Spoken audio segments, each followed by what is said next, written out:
បានស្អីជើងថ្មីអើយគេដែលរវល់តែបានឲ្យស៊ីម្ចាស់វល់នាំកូនដើរលេងចូលឆ្នាំជន់ពពអស់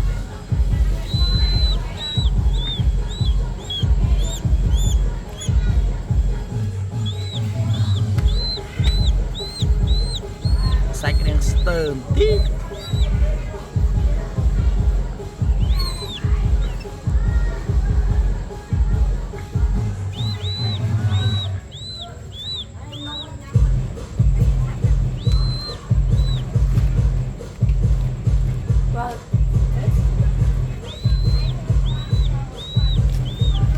ជើងថ្មីដាក់កងជើងដើរពេកតែមិនតាន់បានចង